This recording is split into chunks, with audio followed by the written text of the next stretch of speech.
People who live 300 feet away from wells are being poisoned.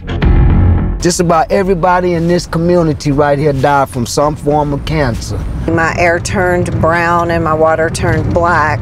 It's like putting gasoline on a fire. That's what it's doing to our climate. Total is polluting not just our air and water, but also our institutions of governance. L'État français nage en pleine hypocrisie avec le gaz de schiste puisqu'il a interdit sa production sur son territoire, mais on l'importe des États-Unis.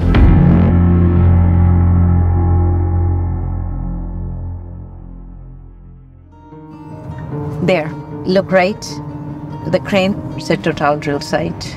You're looking at Arlington, you can see it's residential, but now it's a mining town.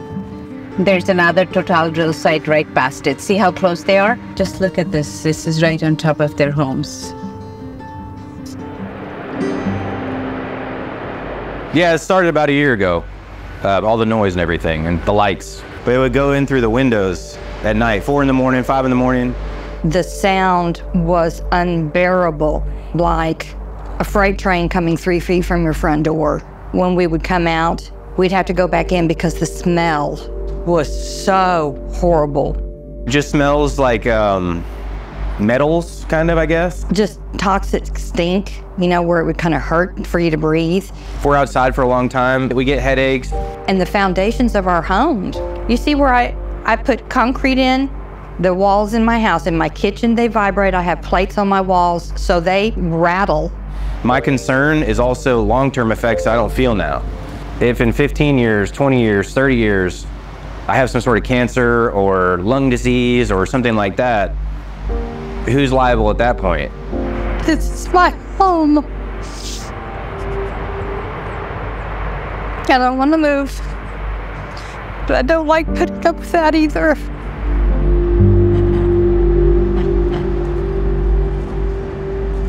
This is a TotalEnergies drill site in Arlington. This is one of the few places in the world where fracking for gas happens so close to homes and schools and daycares. I think it's a crime. We have no protection here. Alors attendez, c'est quoi la fracturation hydraulique? C'est le procédé utilisé pour extraire du gaz de schiste, qui servira ensuite à produire de l'électricité ou du chauffage par exemple. On parle d'un forage de 2 à 3 km sous terre, puis de 1,5 km de long. On y envoie des dizaines de millions de litres d'eau, du sable et des produits chimiques, sous forte pression pour fracturer la roche, le schiste, et permettre au gaz de remonter.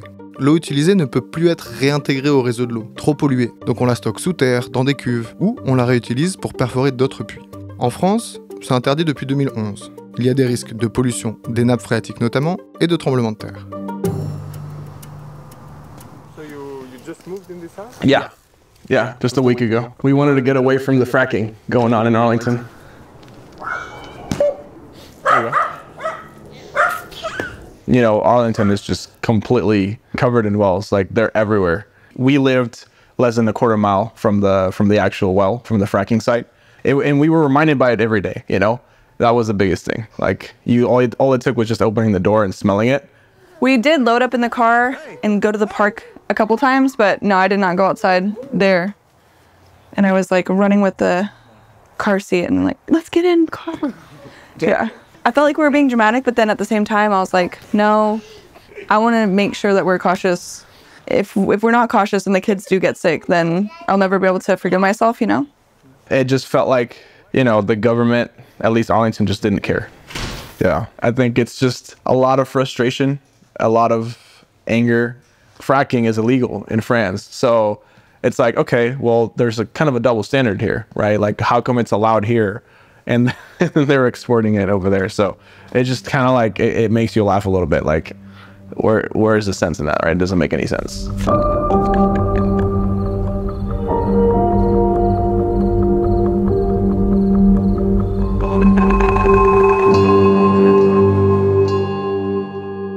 I think there are over 5 million Texans who live within a mile of oil and gas. In Arlington, they're living in the middle of a chemistry experiment. What they're going for is methane. But along with that comes benzene. It's a class 1 carcinogen. It interferes with the DNA. Their health is certainly impaired, and they may or may not get a major disease from this. Chances of asthma attacks are way up for adults and children. Heart failure, congestive heart failure, leukemia, a particular type of leukemia in children is higher. Birth defects, congenital defects of the heart are higher for children. We have shown an increase in death rate. It's not just how far you are from a well. It's how far you are from how many wells. As far as I know, Arlington and the Barnett Shale are the worst. How far a setback should be? Well, 2,000 feet has been the most successful because, of course, oil and gas companies argue against this. But I would like to see at least a 1 kilometer setback. What to do if you live 350 feet away? I recommend moving. If you can't move, what can you do? You could stay indoors. If you want to send your children out to play in the fresh air, don't, because the air out there is dirtier than it is inside. Run your HEPA filter. That may help some. But the ultimate solution is to get out. Ça, c'est la ville d'Arlington. Sur les 367 puits qui sont présents dans la ville, 181 sont exploités par Total, dont plusieurs dizaines à moins de 800 mètres d'écoles ou de crèches. Par exemple ici, on voit bien les émissions d'un puits qui est à moins de 750 mètres d'une école. Question distance, tout le monde n'est pas d'accord. Pour l'État du Texas, la distance minimale est de moins de 200 mètres des habitations. Pour le reste du pays, le Colorado a établi une limite à 600 mètres. Los Angeles l'a interdit en milieu urbain et le Vermont et New York l'ont interdit sur tout leur territoire. Mais alors, comment ça se fait que Total soit aussi présent dans cette ville et si proche des habitations? Ça serait même l'entreprise qui fore au plus proche des foyers urbains ces dernières années. Selon une enquête de Disclose, l'obtention de nouveaux permis est garantie par la manne financière qu'elle génère pour la ville, mais aussi défendue par Brian Shaw. C'est lui. Là, il est au conseil municipal, embauché par Total pour défendre ses intérêts, mais c'est aussi l'ancien patron de la commission environnementale du Texas. Disclose questionne donc la porosité qu'il pourrait y avoir entre Total et l'agence environnementale. Face à tout ça, Ranjana et son organisation ont mis en échec Total sur 2 sites. L'un proche du lac, de peur qu'il pollue leur source d'eau potable, et l'autre jugé trop proche d'une garderie. Des années de lutte pour ces 2 victoires.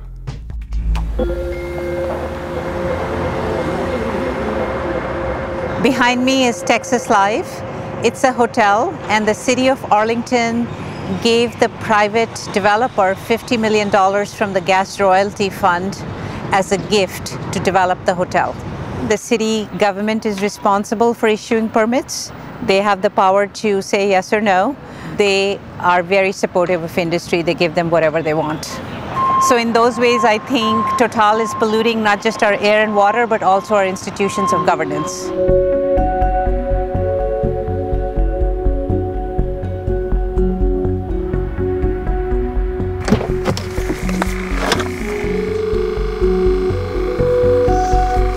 So what's happening here is the tanks have a hatch on the top, and the hatch opens and it's leaking and letting gases escape. The tanks are not meant to hold gas, they're meant to hold liquids. When the liquids get in the tanks, the gas separates, it rises to the top of the tank and volatilizes. If that gas is not released, the tanks will explode.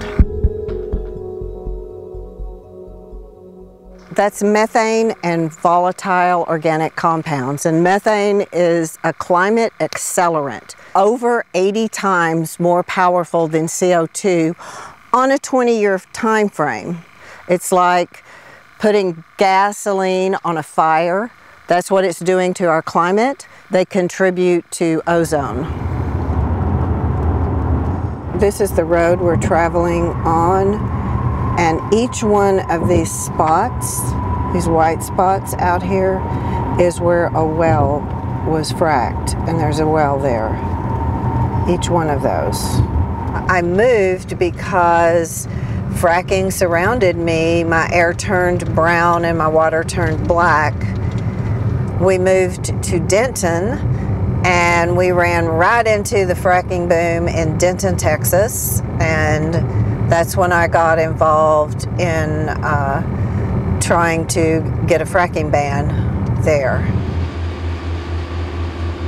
This is where there was a protest. Denton is the only city in Texas to ban fracking with 60% of the vote, but then the state passed a law that made it illegal to ban fracking anywhere in Texas. The state of Texas is owned by the oil and gas industry, so they just shower lawmakers with money and they get the laws passed that they want. Ça, c'est le Texas. Tous les points que vous voyez, c'est des puits de gaz. Il est acheminé par pipeline jusqu'à 2 terminaux sur la côte. Il y est liquéfié par refroidissement pour qu'il prenne moins de place. Ensuite, il peut être envoyé par bateau à travers l'Atlantique. Les États-Unis sont les plus gros exportateurs mondiaux de gaz naturel liquéfié, dont la majorité est issue du fracking. Les exportations ont beaucoup augmenté vers l'Europe depuis la guerre en Ukraine et la réduction des exportations russes. Il y a eu 3 fois plus de GNL exportés en 2023 qu'en 2021. Les US ont beaucoup misé sur le gaz de schiste en tant qu'énergie de transition. Sauf que des études scientifiques relèvent que les émissions de gaz à effet de serre dues à l'exploitation du gaz de schiste seraient autant, voire plus importantes que celles produites par l'extraction du charbon. Décembre 2023, Joe Biden décide de mettre en pause toutes les nouvelles plateformes d'export de GNL, pour des raisons économiques, pour la sécurité énergétique et aussi pour l'impact sur le changement climatique. Nous, on est allé voir le terminal de Freeport LNG. Il est dans la région du Texas qui a le plus haut taux de décès par cancer à cause des industries pétrochimiques. Et quant au terminal de liquéfaction, il dégage par an l'équivalent en gaz à effet de serre de plus de 23 millions de voitures.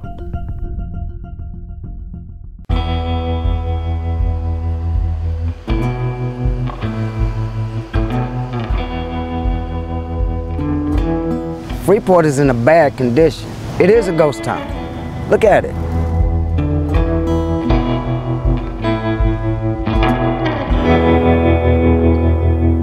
You used to go into a shop, you used to see what's in the windows. Now you can't see anything but a dead town, and it's the heart of the town. We're being taken advantage of. No growth, no opportunities, no future.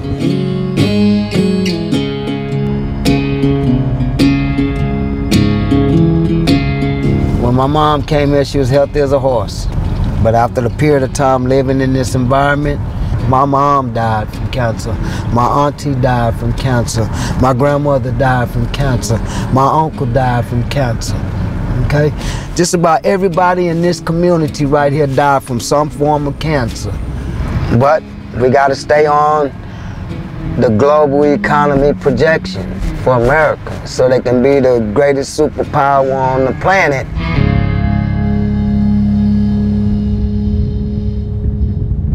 You'll get a better view of the LNG facility on this side. How y'all doing? Pretty good. This part of LNG is the processing. Then you have the tanks that holds the liquefied natural gas. The processed natural gas runs and loads the ships through those pipes right there. That place, further up in the pipeline, LNG exploded. LNG and their contract promised that there were 287 jobs, if I'm correct. Well, LNG only had 130 people working, and the report from FERC was that it was workers' fatigue that caused the explosion. They're not honoring the agreement in the tax abatement, and no one is holding them accountable. It's just business as usual. The corporations in the industry will make money, but the citizens in the community won't make not $1, because all of that goes to the owners and is sold overseas.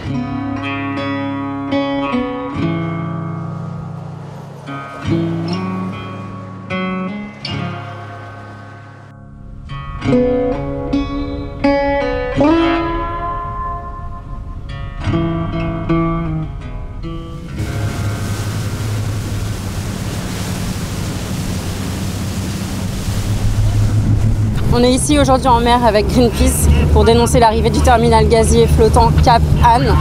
Beaucoup de gaz en provenance des États-Unis qui arrivera dans ce terminal est du gaz de schiste, alors que le gouvernement français a interdit la production du gaz de schiste depuis une dizaine d'années.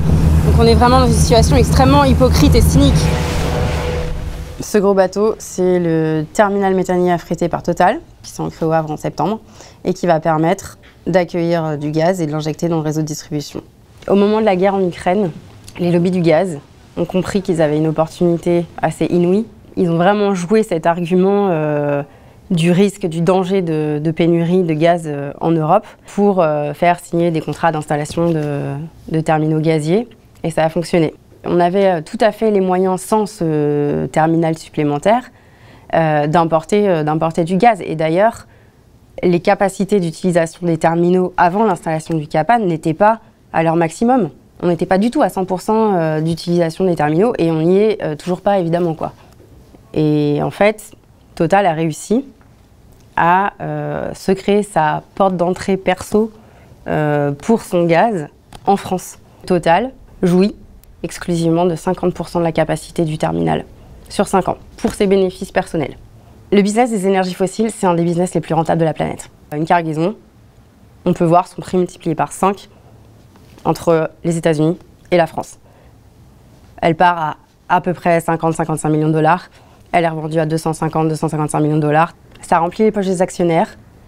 Donc c'est pas en demandant gentiment à Total de réduire sa production que ça va marcher. C'est absolument nécessaire que les États, à tous les niveaux, au niveau national, européen, international, exigent une diminution de la production d'énergie fossile avec différents moyens, que ce soit via des taxations, via des sanctions sur les dividendes. Mais tant que la machine étatique ne réfléchit pas à la manière de fermer le robinet, on peut toujours espérer atteindre nos objectifs climatiques.